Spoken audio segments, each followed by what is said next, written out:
class. Today we are going to talk about Elpidio Quirino, transformational leader and nationalist diplomat, in our class in Review of Philippine History.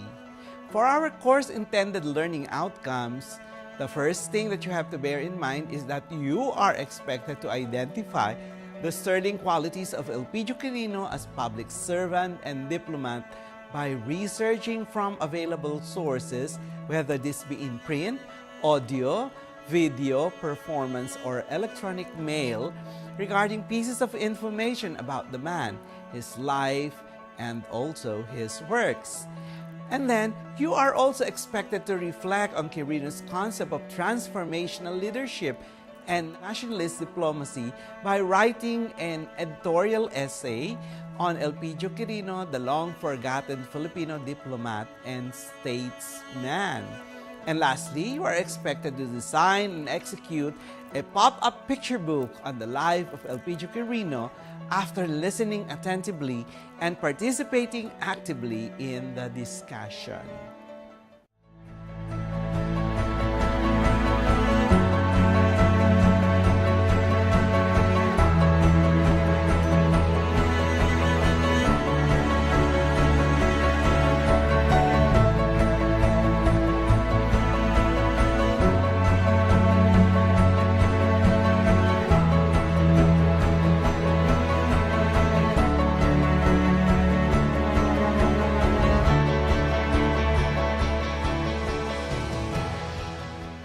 If you're watching the different videos, I would like you to consider the following discussion points.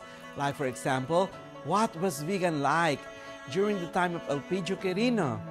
Next, how did the milieu shape his consciousness?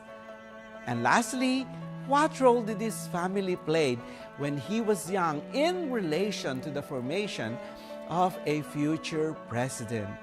What values did they inculcate in the young Elpidio Quirino, which he carried with him until his presidency? My name is Ruby Quirino Gonzalez, and I am the second daughter of the former First Lady Vicky Quirino, the daughter of President Elpidio Quirino. In other words, I am the granddaughter of Elpidio Quirino. I invite you all to see the place where my grandfather was born. He was the son of a jail warden in Vigan, Ilocos Sur. He was born in a jail from a very modest family.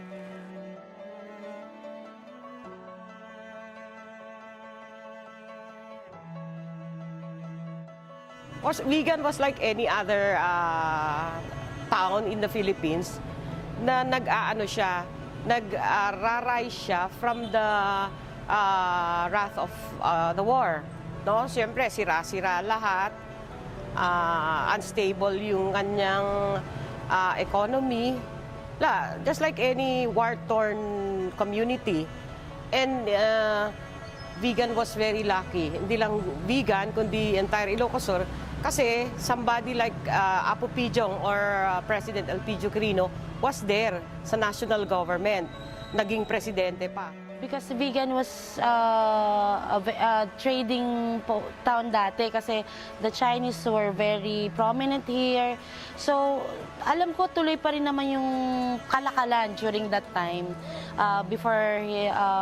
Kasi before, nagkaroon lang ng problema nung dumating yung mga Hapon. So, ang napipicture ko, it's a happy town na tuloy yung kalakalan kasi yung Kali Crisologo, siya rin yung mismong kalakalan nung araw. So when he became president, at talaga namang napakagaling niyang presidente kasi he came from a simple family na talagang na palaki siya, na very humble, very nationalistic, na talagang parang ideal leader siya. So, he did everything to make Vigan rise again. And not only that, again, I say the entire Philippines. Kasi sabi nga, he's the greatest president of the Philippines. Dahil nga siya yung nag-rebuild ng ating country. kagaya nung panahon ni President Quirino, kasi siya nga ang naunang presidente. Kaya alam na niya kung ano ang nakagawian ng mga Espanyol dito noon, and then he don't want to be done by the Spanish to the people of Ilocos Sur. Kaya ang ginawa niya, siyempre as freedom-loving people ng Ilocano, at saka masisipag, faithful, ganun ang mga ugali ng Pilipino nung araw. I believe that Quirino came from a very modest family, but a very erudite and very educados. I think that a vision, a leader or leadership starts very early when a father leads a whole bunch of, they were 5 children and they were all very smart, very learned. They had a joy of learning. His older brother, for example, was one of the ilustrados that were sent to America. Quirino was forced to take up law. His other governor, who used to be the governor of Ilocos, Eliseo was a very good speechwriter. So the Quirinos may not have been born with money. What is very good about their life story is that from when they were small, they were taught that without education, you don't get very far. So he had to pay a price just to be educated. Imagine yourself walking 5 kilometers going and 5 kilometers going back just to go to school. Imagine that you had to work before you were 16 so that you could afford your education, higher education in Manila. These are all character building traits that build the visionary. So pinaghirapan. Hindi ito anak kang mayaman, kaya meron kang karapatan maging leader. I don't believe so. I believe that that quest for education, that joy, that necessity to strive more, brought out the leadership in him. What makes a hero, a leader? His choices. Life is about choices. And Quirino made difficult choices out of difficult circumstances. And that was guided by faith in the Lord and the faith in his fellow Filipinos. He was an encourager. He was not ever airing dirty linen in public. He says, let us keep our problems to ourselves. We have to look strong from within, and from without, we have to make friends with our neighbors. We are one global world. He was a globalist before globalism was. He just simply got it. And if you ask me, this vision was very much entwined with his great sense of humanity. The humanity as individuals, regardless of color and creed and race. Quirino was above all a great humanist. The next topic of our discussion has something to do with the notion of transformational leadership. Transformational leadership is a type of leadership which leads to a positive change in those who follow the leader. Both leaders and followers inspire each other to a higher level of moral and ethical motivation. The leader inspires followers to change expectations, perceptions, and motivation to work together for the common good. It is the leader who inspires the followers to transcend their personal interests for the sake of what is said to be good to the majority. So it's about time that we also take a look into the characteristics of a transformational leader. First of all, the transformational leader is a visionary. Next, he is expected to have a strong political will. Of course, your transformational leader has a strong ethical center and moral compass. Corollary to this, a transformational leader is God-fearing, and he is also passionate about the work that he does, and lastly, that he is competent. I would like you to consider the following. Will you consider Elpidio Quirino as a transformational leader after listening to our discussion? Why? How are the qualities of a transformational leader exemplified in the life of Quirino? What are some legacies of Quirino's transformational leadership to the following sectors: women, poor, youth, and other sectors of society? My grandfather was wont to say, it is not only inspiration, it's also perspiration. He really believed it. Put up your hands. That's the kind of leadership he had. Hands on. He faced the problems as they came. You will see in our history, the debate has never been, are we communist? Are we democratic? Hindi ganun eh. Ang labanan, what are the needs today? At paano natin haharapin ang mga problema natin ngayon? The problems that are in Mindanao are not only for the Muslims. This is our country. Quirino believed in his actions. He was the president of all Filipinos, not some. He's a president for all. As Quirino himself says, at those times, they felt the end of the world was coming. Di ba topic pa rin ito ngayon? Ay, we're reaching the end of the world. Oh, we don't know who our new leaders will be. Oh, pare-pareho ang lahat. Question is, what are you doing? Why can't you be a Quirino of the future? What is it that it has to take for each student of history? Of course, I say it in all humility because he is my grandfather. But there are other leaders worth emulating. Why don't we instead distill from every one of our past leaders the good traits, the traits that made them leaders that maybe it's not your choice, but I think leaders worth emulating anyway. I think from every leader we've had in the past, kailangan naman, siguro naman, in each one of them, there are traits that we can get. And I encourage you all to dig a little deeper, learn about Quirino, because there is much to learn from an awesome leader. Masyadong patriotic ang Ilocanos eh. Patriotic at the same time artistic.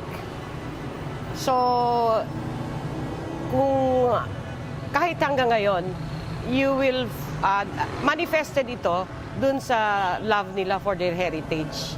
Kaya nga ang vegan ngayon renowned na ngayon yung kanyang heritage conservation program.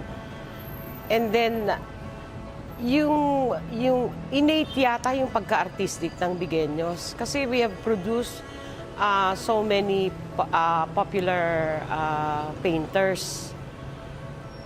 Example dyan, si Esteban Villanueva who did the Basi Revolt, yung 14 paintings. Yung pagmamahal nila sa arts, pagmamahal sa kanilang bayan, ang alam ko na humubog talaga dun sa kanila. Kasi kung wala ka ng pagmamahal dun sa ginagawa mo, you cannot do anything. So, gaya nung sa pottery, kailangan yun, you have to love the craft. Kasi it takes a long time to learn the skill sa paggawa ng pottery. Ganun din sa paghahabi. So, you have to love the craft din para mas mapaigi mo at mapaganda yung produkto mo. Alam nyo, mga Ilocano kasi, mga courageous yan. Inborn yan, innate na very brave yung mga Ilocano. So, pagka kinakawawa sila, talagang lalaban yan. Another thing is, yung Ilocano, sabi nga nila, mga Ilocano kuripot, it's a reality. Ilocanos are frugal. Kasi alam nila kung ang hirap ng tawag nito yung paghahanap ng pera for the family at saka mga peace loving ang mga Ilocano. Tingnan nyo naman, walang very very peaceful po ang Ilocos, not only now but ever since. The next important item is to find out what is a nation. A nation is simply a social construction and therefore will mean different things to different people. For example, in his 1882 lecture at Sorbonne, Ernest Renan said that a nation is a soul It is a spiritual principle, a large-scale solidarity constituted by feeling of sacrifice that one has made in the past and those that one is prepared to make in the future. This is a culmination of a long past of endeavors, sacrifice, and devotion. Timothy Brennan, on the other hand, refers to both nation-state and had something to more ancient and nebulous as natio, a local community, a domicile, family, and a condition of belonging. The English scholar Raymond Williams said that a nation is a term radically connected with the word native. We are born into relationships which are typically settled in a place. This form of primary and placeable bonding is of quite fundamental human and natural importance. Let us now go into the tide of nationalism. Nationalism is the ability to rouse unlike peoples in drastically unlike conditions in an impassioned chorus of voluntary cooperation and sacrifice. Nation, therefore, is an aggregate of peoples and cultures in one state, while nationalism is a sentiment based on common cultural characteristics binding the population, oftentimes producing a policy of national independence. Quirino was, as I told you earlier, very nationalistic from the time actually that he was a student. You could already see. That is the difference between ordinary people and a visionary. And a visionary that is totally a patriot. He was in his first oratorical debate when he was 23, and he won in the debate entitled The Advent of an Island Nation. He went back and he described our struggles as a nation, as a peoples. He never thought in terms of, I'm Ilocano and you're Cebuano and you are from Mindanao, the Moros of Mindanao, from Sangli in the north. He says, we are one nation and we have to act like a nation. He exemplified it in his life. He could have been, he started as a barrio school teacher. He had an educator's heart. At birth, he was a natural educator. And all throughout, though he did not teach for very long, he was always educating his country. With every position he took, it was always in the furtherance of studying how to be a better country, to be great. Look at his life. He is very poor. He goes to school and walks 5 kilometers every day. And in his head, he says it in his speech called Teachers, You're the First Light. He says what made him think that it was worth it was a sense of nationalism, that this country can be great and I can be part of that greatness. And it was a burning ambition. He had energy and burning ambition and persistence. So that translated to his college years. He was a painter by nature. He was earning good money, and they wanted him to be a professional painter. And he says, no, I need to be a lawyer because these are the times when legal minds are very necessary. To study how do we get educated so that we can get our rights and freedoms. So he started his law, he graduated, and continued to do his practice, and he says, this is not going fast enough. He was part of the 1935 Constitution. Mind you, this man, when he graduated, started as a civil servant for 40 years of his life. 1906 was his first employment in a lowly clerk in the Bureau of Lands, all the way to the presidency. His life can be patterned during those years where we were struggling for independence. And as he joined the 1935 Constitution, he saw Quezon at work. He saw Quezon and he accompanied him all the way to America just to get the best arrangements with the Americans, with the Tidings McDuffie. He came back and he says, it's too slow. I can do more. Then he joined politics with the blessings of Quezon. And from there, he imbibed again. What was it? What laws can be passed? What is it that he could do for this country to ensure that our rights and our freedoms are respected? From congressman, he became a senator and a Senate president. Again, always at the forefront. He was, even his enemies, those who he fought with, who he did not agree with, had to give him credit for his nationalistic stance. On both sides of the two parties, kay nationalista, kay liberal, talagang dun, aminado lahat, that Quirino was always pro-Filipino. In plain and simple language, nationalism is simply loyalty to one's country. I would like you to consider the following points. What is the heritage of positive effects and how was it conceptualized by Elpidio Quirino? What was in the mind of Quirino, the nationalist statesman and diplomat, in pardoning the Japanese prisoners of war? What is Quirino's own dilemma as father, husband, kinsman, and countryman when he granted executive clemency to the Japanese POW after the Pacific War? How is Quirino's nationalist diplomacy exemplified in a comment made by an American diplomat?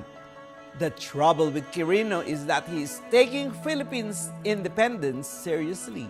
End of quote. And lastly, what are some of Elpidio Quirino's contribution to international relations and diplomacy? What economic reforms were introduced by Quirino administration to resuscitate the moribund and war-torn Philippine economy? What are some of Elpidio Quirino's thoughts on patriotism, war, peace, nationalism, freedom, and moral recovery? And lastly, if Quirino were alive today, what will be his message to the Filipino people?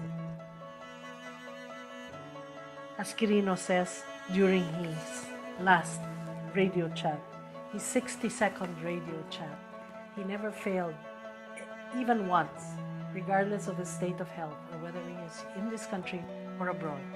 He always spoke to his people via radio.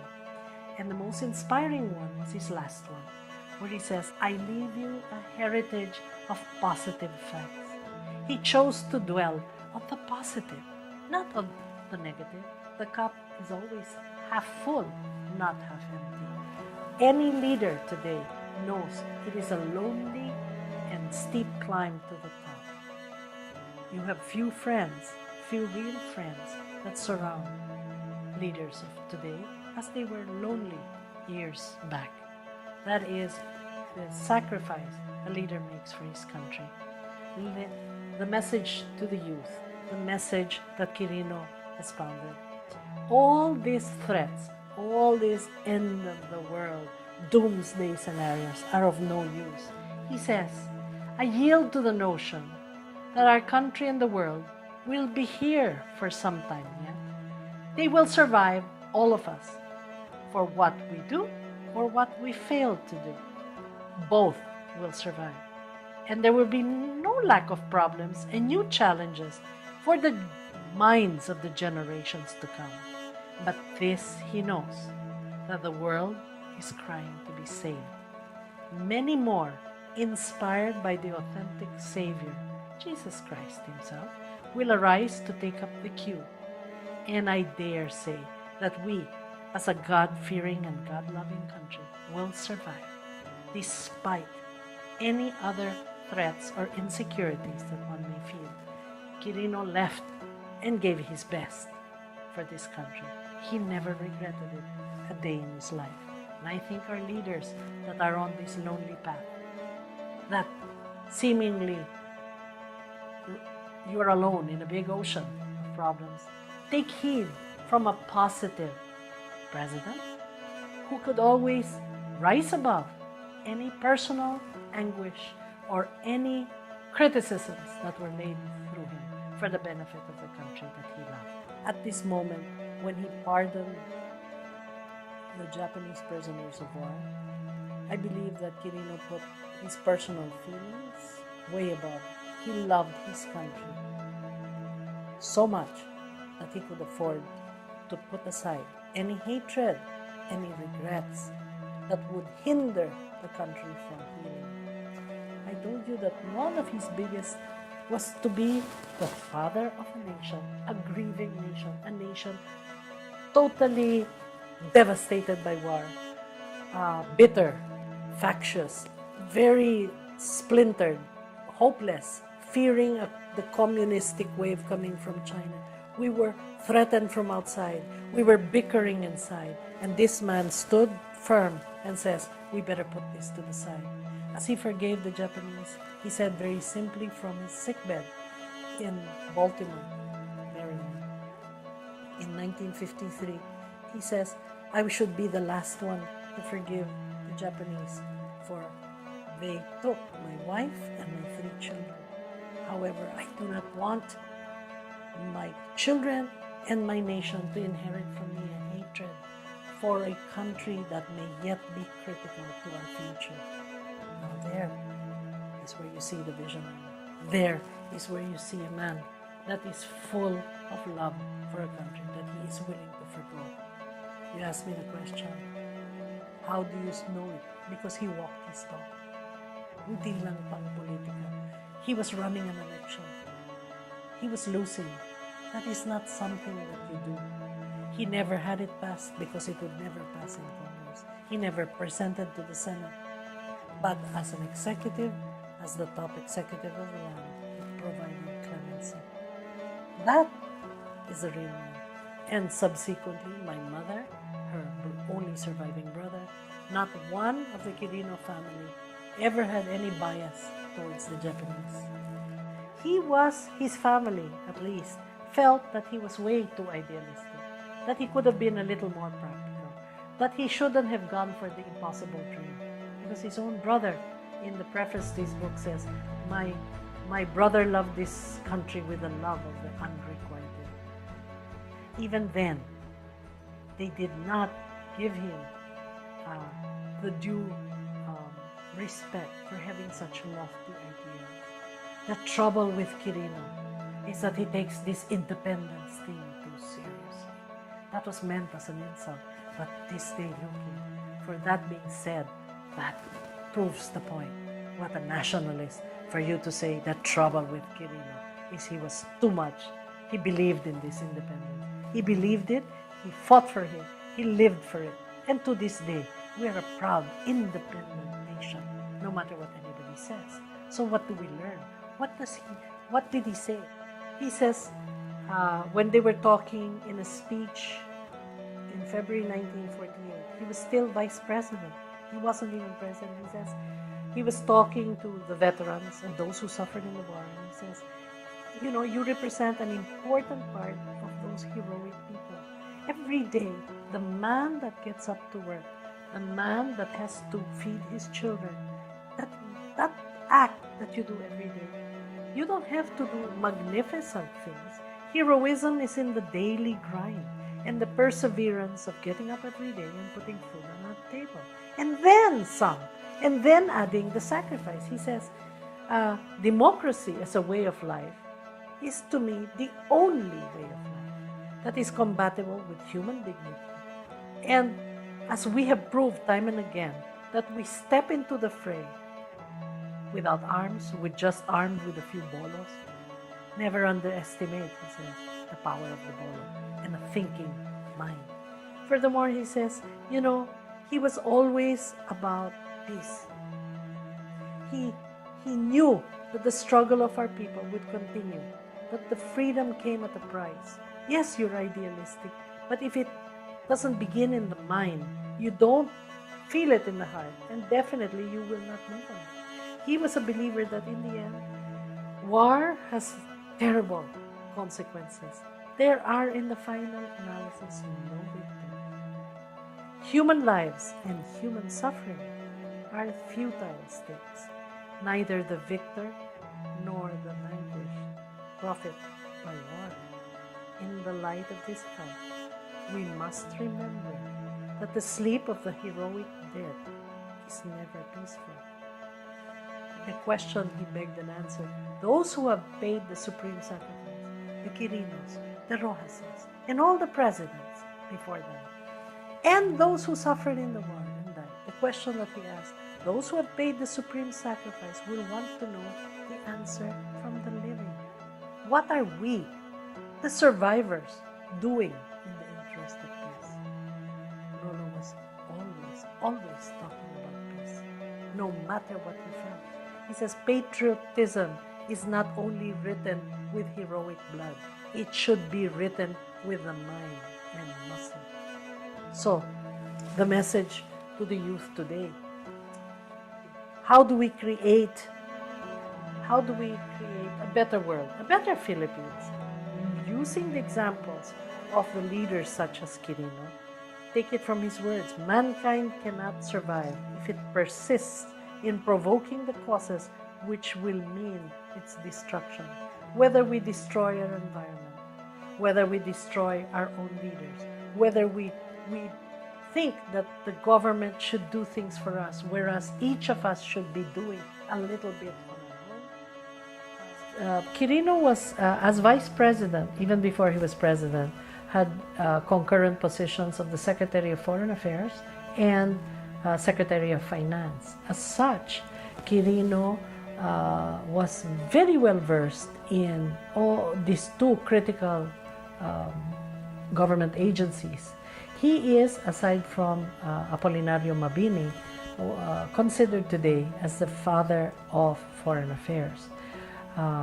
We say this because during his vice presidency, he worked hard on developing and opening relationships with 27 countries.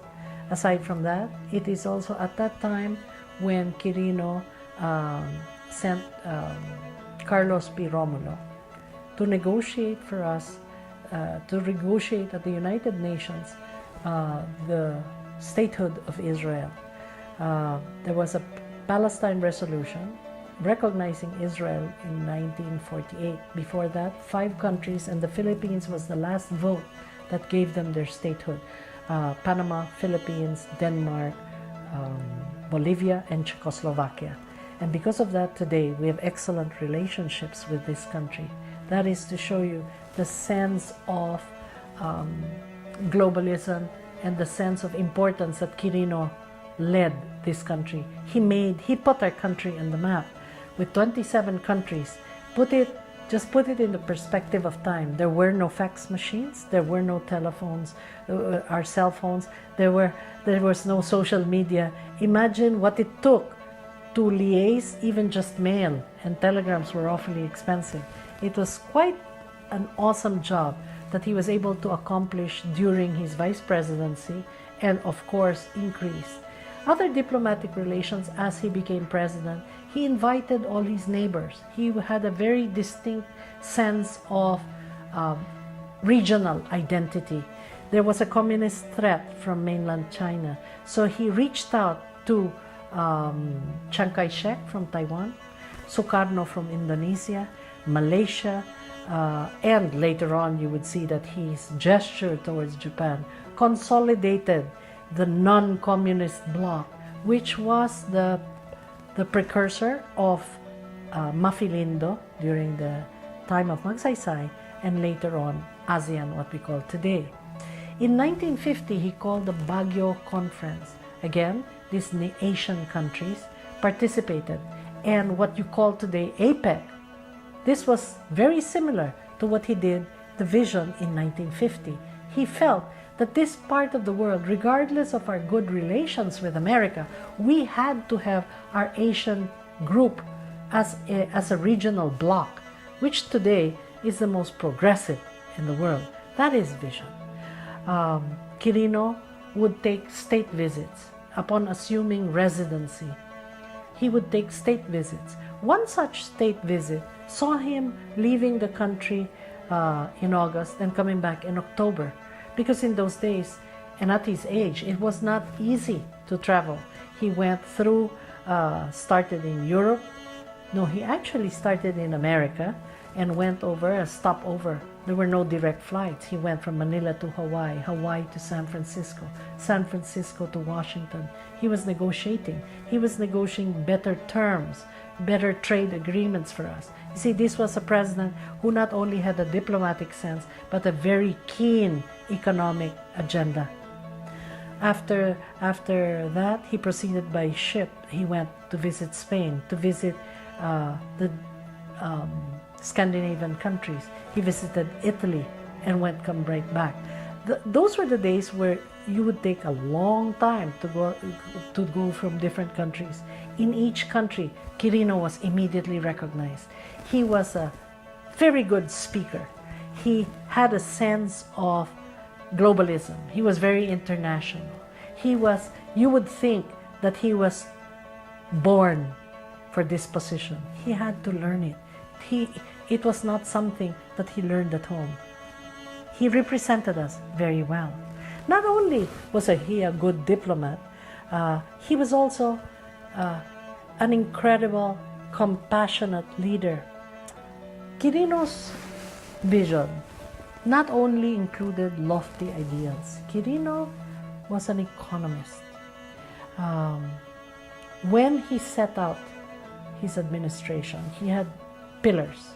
One was globalization. The next one was economy and industrialization.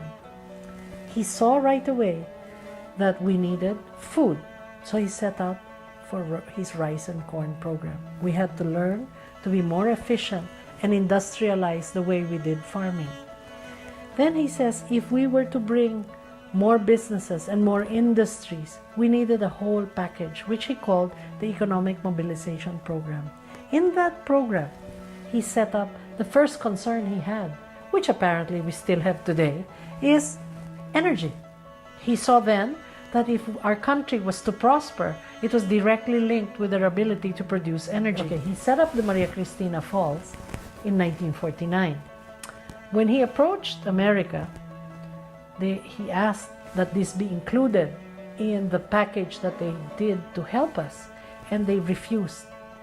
And he did it anyway, with our own resources and our own agenda of giving jobs, creating jobs, and producing power. You will see that to this day, it is only during this administration that they are discussing yet again how to increase the productivity of electric plants that were built 70 years ago, 70 odd years ago. Now that is vision. That is moral leadership. That is the example of somebody who says, we've got to get a job. Aside from that, he recognized that workers had to be paid fairly. He again enacted the Minimum Wage Law Act. If today you are all aware that we enjoy the benefits of a Minimum Wage Act, it is because at that time Quirino made sure that no laborer would be paid unjustly, including farmers had a minimum wage.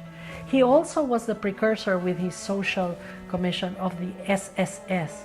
Kung meron kayong SSS ngayon, dun pa lang kila Rojas at Quirino pinag-usapan na nila. And it became into law during the next administration. But the vision was his, that we needed to have social benefits for our workers. He was very close to the workers. Then he did a massive, with his food production and food security, he did massive irrigation projects that he had all over the nation, from Luzon, Visayas, especially in Mindanao. He had the homestead program, where if in Mindanao they had so many natural resources, why don't we encourage other people to commingle with different cultural groups, you would call it. He incentivized them to come, for Ilocanos to come to work in Mindanao, for people in Mindanao to be able to work with energy. He also was, with Executive Order number 355, he started with the Land Development Corporation, LASEDECO, which again was a precursor of the agrarian reform as we know it today. He balanced the budget. For layman's terms, anong ibig sabihin? Well, when you have a checkbook, when you balance your budget, meaning your expenses, your income and your expenses, you balance out. Whatever you have in the bank, less what you spend, you balance your little checkbook budget. He balanced the nation's budget in 1950 with a surplus. That is barely 3 years from when he took office. That is amidst all the complaints that he heard everywhere. He was pro-women. He amended the Women's Compensation Project. Women should earn the same as men, regardless of their gender. Quirino saw that and was very much involved with women. He, early in his life, all his 5 pesos a month salary as a teacher, he would send to his mother. So, Quirino early on, he lost his father when he was very young, and Quirino was always surrounded by women, especially when he was the bachelor. As a widower, he was a bachelor. The cause of the poor, the humble and the oppressed was to him the commitment of a lifetime. And he showed it in everything that he did. So here we are. We finished the war. Our strongest ally is obviously America. We are not a rich country, and yet he was, together with America, put together a force of 4,000 soldiers to fight our war in Korea. Why? We were fighting against communism. Democratic countries like the US, we were only second to the US in numbers of troops. He not only sent soldiers, he sent his son and his son-in-law. He ruled by example. If I'm sending people to war, I'm sending my own to fight the same war that the other people are doing. If Lolo were alive today, what do I think, my personal opinion, what would he say? I can't speak for him, but let us go back to his words so that you can see the spirit, his own words. I will use his own words. He says, as he was addressing a group of people after the war, he says, let us all be united nationally, whatever may be our personal differences.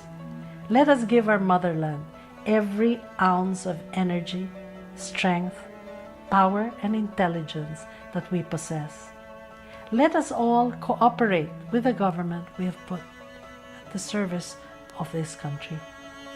Happen what may, this is our country, the land that God has given us to develop and not to destroy. We are counting on you, each and every one of you, to help us to maintain, preserve, and enhance the freedoms and ideals we have fought for. Only then, when we retrace our steps on the bloody roads of the wars that were fought, let us always keep in mind that we have one country, no other. I think that if my grandfather today would be here, as he encouraged Magsaysay a few years later, he always said, take heart. The Lord may not protect you from the people who put you in power. He said it in his memoirs. He suffered because, as presidents did after him, usually you are never a prophet in your own land, and you are surrounded by the very same people that put you there are the first ones that probably may take you down. But Quirino never wavered, never blinked, and he left this country in a way that it was ready for the progress of generations to come.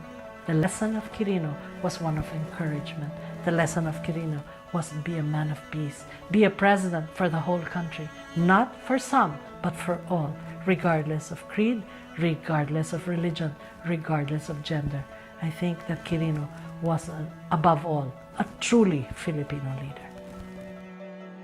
After the discussion, we have learned so much about a long-forgotten president whose contribution has been so immense to the task of nation building So now we can say that we know him a little bit better and the kind of sacrifice he has made for us all. Thank you.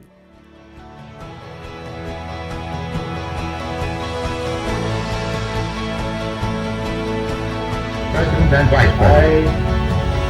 Elpidio Quirino, of Bilian, province of Ilocos, having been elected and proclaimed President of the Philippines, do solemnly swear that I will faithfully and conscientiously fulfill my duties